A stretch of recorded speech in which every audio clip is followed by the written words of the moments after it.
So guys, welcome back to lesson 18 of SQL complete SQL series. Okay, so I think you have watched that subquery lesson, which is lesson number 17. And if you already enroll in this course, so you have already get the idea like how we are starting subqueries and all that. I have explained all detail about how we are using subquery, why we are using, and the types of subqueries. Okay, so now we are about to start correlated subquery, nested subquery, scalar, and inline view, and other examples of subquery. Okay, so let's start with correlated, because in last video I've showed you and this is all examples, right? So you can watch that video and get the examples and PDF and tribe link and presentation link also from the description or the tribe link. Or even if you have enrolled in this course, if you are able to download it without any effort, you can see, download it by just clicking on the assignment and you can download the doc. Okay, let's see the correlated queries. So what is correlated query, guys? Correlated query is nothing but refers to column in outer query and is evaluated once for each row processed by outer query. तो देखो थोड़ा सा मुश्किल तो है समझने में, ठीक है, कि क्या है क्वेरी। हमने अब तक क्या समझा कि सब क्वेरी क्या होता है। सब query is just a independent query which can also run in outer or another query inside that query and then produce the result.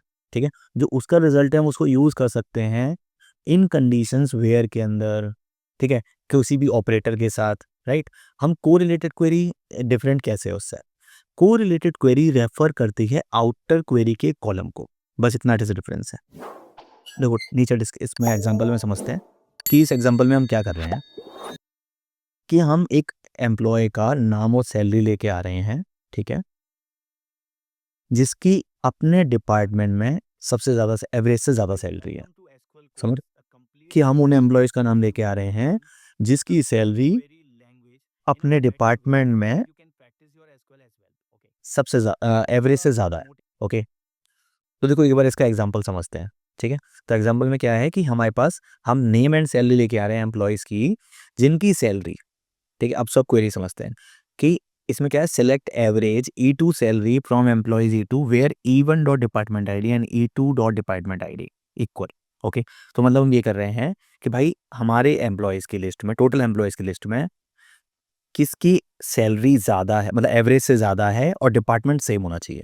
ठीक है, थोड़ा कॉम्प्लेक्स है, देखो मैं एक बार टेबल से समझाता हूँ कि select all from employees sample.employees don't exist. Let me check what's the name of this table. And guys, अगर ये डेटाबेस आपको अभी तक नहीं मिला है तो एक बार ड्राइव चेक करो, ठीक है, and you can find it. My bad, spelling mistake. देखो अब हमारे पास क्या एग्जांपल है कि भाई उन लोगों का सैलरी बताओ, जैसे सैलरी यहाँ पे आ रही होगी, कहाँ ये सैलरी, ठीक है, उन लोगों की सैलरी बताओ जिनका डिपार्टमेंट सेम है, ठीक है, एंड एवरेज सैलरी से ज़्यादा किन लोगों की सैलरी है हमारे टोटल एम्प्लॉयज़ की लिस्ट में, ठीक है। तो एक बार इस एग्जांपल को रन करते हैं। रन करने से पहले मैं एक चीज़ बता दूं कि यहाँ पे हम इक्वल कैसे कर रहे हैं। E1 is the outer table, आप देख सकते हो फ्रॉम के बाद E1 है, ठीक है, this is outer table and this is inner query, ठीक है, इनर टेबल भी कह सकते हो उसमें, ठीक है। तो हम E1 डॉट डिपार्टमेंट आईडी को इक्वल कर रहे हैं E2 डॉट डिपार्टमेंट आईडी से, मतलब दोनों इक्वल ही होनी चाहिए, ठीक है। तो पहले ना इस सेल एक तो ना इंडिपेंडेंट रन करके देखते हैं। इंडिपेंडेंट रन नहीं हो सकती, रीजन बीइंग कि हमारे पास E1 का कंपैरिजन है। तो ये वो सब क्वेरी, यही मैं एग्जांपल बता रहा था कि ये वो सब क्वेरी हैं जो डिपेंडेंट होती हैं अपनी आउटर क्वेरी पे, तो इसलिए हम इसको इंडिपेंडेंटली रन नहीं कर सकते। This is just depends on value of the first table, then it's processing the result. Okay, तो यहाँ ओके सी जूली, फोन, जॉर्ज, लुई, ओके, सो इनकी सैलरी एवरेज सैलरी से ज़्यादा है इनके सेम डिपार्टमेंट पर।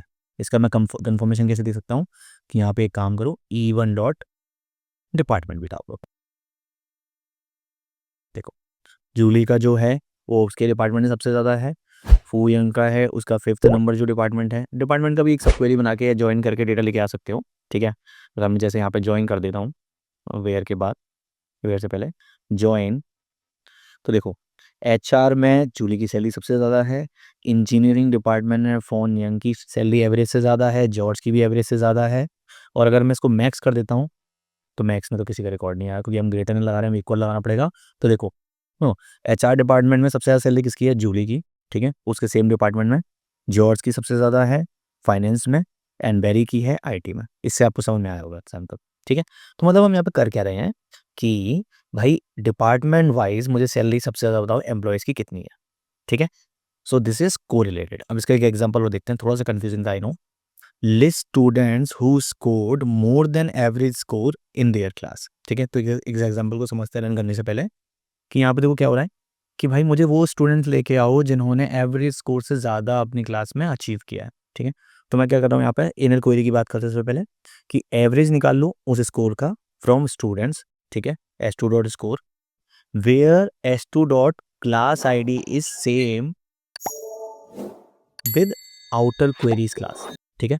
कि भाई आउटर क्वेरी का एक एक सेम क्लास की हम बात कर रहे हैं ना, तो ऑफकोर्स ये बात है हम कि यहाँ पर कंपेरिजन जो करेंगे वो प्रीवियस जो हमारे पास आउटर क्वेरी में जो क्लास है जो हम सिलेक्ट कर रहे हैं और वो इनर क्वेरी की क्लास से भी सेम होनी चाहिए, ठीक है।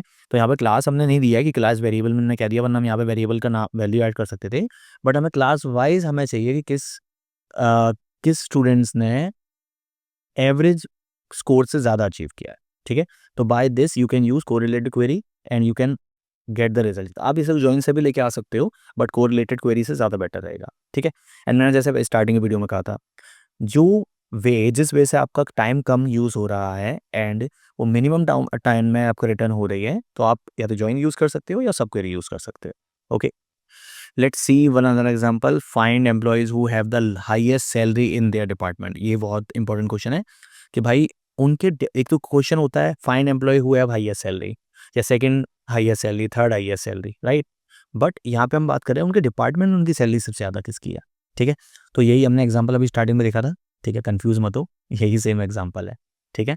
कि भाई इनकी डिपार्टमेंट की इनकी सैलरी सबसे ज़्यादा है डिपार्टमेंट में, department wise, right? So guys, these are the example for correlated queries, how you can add correlated query and how you can use that subqueries and inner queries in your outer query with their variable value. Okay, so guys, let's start nested subquery.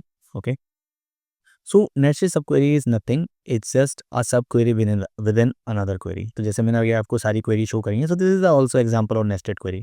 कोई भी पूछे nested query क्या होती है, भाई एक query के अंदर हम जो दूसरी क्वेरी लिखते हैं फिर उसके अंदर जो तीसरी क्वेरी लिखते हैं, that is a nested query behaviour, ठीक है। नेक्स्ट है हमारे पास scalar sub query. Scalar sub query is kind of single row sub query. इसमें return exactly one value, one row and one column.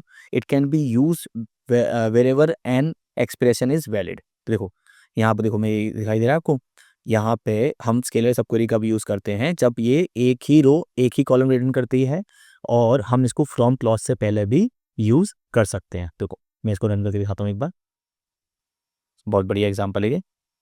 इसमें एम्प्लॉय का नेम देख लो, employ क्या है भाई, कि ऐसे एम्प्लॉयज़, यहाँ पे EMP नेम कर दो, ठीक है। हाँ, देखो select max salary from employees as max salary from employees, और यहाँ पे EMP नेम। हम यहाँ पे क्या कर रहे हैं, सारे एम्प्लॉयज़ को सिलेक्ट कर रहे हैं लेकिन उसके साइड में मैक्स सैलरी भी प्रिंट कर रहे हैं। और ये जो स्केलर सब क्वेरी है ये एक ही वैल्यू रिटर्न करती है, एक ही कॉलम रिटर्न करती है और डिपेंडेंट भी नहीं होती। या अगर आपको डिपेंडेंट करना है तो आप कंडीशन लगा सकते हो, बट वो कंडीशन भी सबके लिए एक ही लगे। ये ज़्यादातर इसके एग्जाम्पल होते हैं कि आप अगर इसको कहीं भी ऐसा यूज़ करना चाहते हो कि आपको सिंगल डेटा दिखाना है from another table for each and every row, ठीक है। तो यहाँ पे आप इस तरीके से स्केलर क्वेरी को यूज़ कर सकते हो, ठीक है। नेक्स्ट इज इनलाइन व्यू, अ सब query in the from clause that act like a temporary table और अ व्यू। देखो एक तो क्या है, हमने फ्रॉम क्लॉज के पहले हमने क्वेरी समझ ली एंड हमने वेयर एंड इन ये सब ऑपरेटर्स में भी, कंडीशंस में भी समझ ली। एक क्या हो सकता है कि आप एक सब क्वेरी को एज अ टेबल भी यूज कर सकते हो। देखो ये एग्जांपल देखते हैं, select department name average salary from select department ID average salary as average salary from employees group by department ID. देखो ये टेम्परेरी व्यू क्यों बोलते हैं इसको, कि भाई कुछ जो डेटा है जो टेबल्स के अंदर नहीं है, स्टोर नहीं है, कॉलम्स के अंदर नहीं है, बट हम उसको जनरेट कर रहे हैं, कंस्ट्रक्ट कर रहे हैं बाय अनदर फंक्शन। जैसे average is a aggregate function और हम एक एवरेज सैलरी का कॉलम बना रहे हैं और डिपार्टमेंट आईडी लिख रहे हैं, हमने सेपरेट टेबल बना दी, ठीक है। अब उस हम सेपरेट टेबल को यूज कर सकते हैं as a table within another query with join और एवरीथिंग एनीथिंग यू वांट, ठीक है। जॉइन के साथ हम सब क्वेरी कैसे यूज कर सकते हैं, आप इसका बेटर एग्जांपल ये दे सकते हो, ठीक है। तो एक बार मैं यहाँ पे करके दिखाता हूँ, सिलेक्ट डिपार्टमेंट नेम, ठीक है, एवरेज सैलरी मैं सेलेक्ट कर रहा हूँ किसमें से, फ्रॉम दिस टेबल, ठीक है। और ये टेबल रिटर्न कर रही है क्या, department ID of course and average salary. तो डिपार्टमेंट मेंबर डेप्ट आईडी ये है, बता लेता हूँ मैं। हाँ ठीक है, तो ये क्या है देखो, department select dept ID average salary from employees, और एम्प्लॉयज में टेबल का नाम डिपार्टमेंट है, सॉरी माय बैड। तो अगर देखो मैं इसको खाली रन करता हूँ अलग से, यहाँ तक बस इतना ही इसको मैं रन करता हूँ, तो you can see this is also returning one value कि भाई डिपार्टमेंट आईडी आ रही है और एवरेज सैलरी आ रही है, और जो डिपार्टमेंट नहीं है, नल है, उसका ब्लैंक आ रहा है। ठीक है, ग्रुप बाय किया ना हमने ऑफकोर्स, इसकी सैलरी एवरेज सैलरी है। ठीक है, तो what now what we will do कि यहाँ पे मैं क्या कर रहा हूँ कि डिपार्टमेंट नेम और एवरेज सैलरी सेलेक्ट कर रहा हूँ। ठीक है, यहाँ से मेरे को क्या मिल गया, department ID and average salary मिल गया। अब मैं उसको ज्वाइन कर रहा हूँ डिपार्टमेंट्स टेबल से ऑन डिपार्टमेंट एवरेज। ठीक है, ये देखो मैंने टेबल का नाम क्या बना दिया, डिपार्टमेंट एवरेज। ठीक है, तो डिपार्टमेंट एवरेज जिसकी डिपार्टमेंट आईडी जो हमें रिटर्न हो रही है विच इज 4 इक्वल हो डिपार्टमेंट्स डॉट डिपार्टमेंट आईडी के, और एवरेज सैलरी में एज इट इज सिलेक्ट करके प्रिंट करवा। तो मैं अगर इसको डेटा को प्रिंट करता हूँ, अननोन कॉलम डेप्ट एवरेज डॉट डेप्ट आईडी, डेप्ट एवरेज के अंदर हम पे क्या है भाई, डिपार्टमेंट है। Okay my bad. ठीक है, तो जो कॉलम का नाम है वो भी हम यूज़ कर सकते हैं बाहर भी, ये रिटर्न करेगा department and average salary. Okay, तो नाउ यू कैन सी ये एडमिन है, फाइनेंस है, एचआर है, इंजीनियर है, इनकी ये एवरेज सैलरी रिटर्न कर रहा है। तो दिस इज इन लाइन सब क्वेरी। फिर नेक्स्ट हम व्यूज़ पढ़ेंगे तो वहाँ भी इसी तरीके से काम होगा, राइट। बट व्यूज़ का क्या है, व्यूज़ हम क्रिएट कर देते हैं, उनको सिर्फ व्यूज़ के नाम से यूज़ कर सकते हैं, लेकिन काम एक तरीके से वही हो रहा है। इनलाइन क्वेरी और व्यूज़ में खाली इतना फर्क है, व्यूज़ में डेफिनेशन नहीं शो होती है क्वेरी की, यहाँ पे हम डेफिनेशन शो कर रहे हैं। Okay, so guys this is all सब क्वेरी टाइप्स। अगर कोई भी इसमें इशू हो तो प्लीज़ कमेंट में मेंशन करो। एंड देखो दिस इज कंपैरिजन ऑफ सब क्वेरी। सिंगल रो में क्या होता है, वन रो वन कॉलम, मतलब वही रट्टा मारने के लिए, याद रखने के लिए, इंटरव्यू के लिए। मल्टी रो में क्या होता है, multiple rows and one column. Multi column में multiple rows multiple columns. Correlated में वेरीज पर रो, क्योंकि जो रो का डेटा बाहर होगा उसी हिसाब से row by row comparison with outer query values. Nested में सब क्वेरी विद इन सब क्वेरी, एक क्वेरी के अंदर पहले सब क्वेरी है फिर उसके अंदर भी एक सब क्वेरी है, देन इट कॉल नेस्टेड। ठीक है, कॉम्प्लेक्स फिल्टरिंग और कंडीशन चेक्स। स्केलर में क्या है, one value one row one column, select where order कहीं भी यूज कर सकते हो इसको। And inline view, temporary result set, जो कि हमारा रिजल्ट नहीं है बट वो रिजल्ट बना के दे रहा है, right. Acting as a derived table order further further query. Okay, so okay, so इसके बाद गाइस, इसके बाद नेक्स्ट लेसन में अभी अनाउंस कर दे रहा हूँ which is date time and functions, तो उसको भी ध्यान रखना कि हम क्या क्या डेट एंड कंपैरिजन करना स्टार्ट करने वाले हैं। देन उसके बाद व्यूज़ आएंगे, तो आई रिक्वेस्ट यू कि भाई जितना अभी तक है समझा है लेसन 18 तक, उस पर जो भी एग्जाम्पल अभी मैं असाइनमेंट उसमें अपलोड करूँगा वो असाइनमेंट करो, और उस असाइनमेंट को करने के बाद अपलोड करो। ठीक है, and if you need any kind of help related to your career journey and anything related to job, so you can comment down, and also you can ask about any premium course or any course we can create for you. ठीक है, okay, let's meet another video in lesson 19 where we will talk about date and time function, which is so important. Okay, bye bye.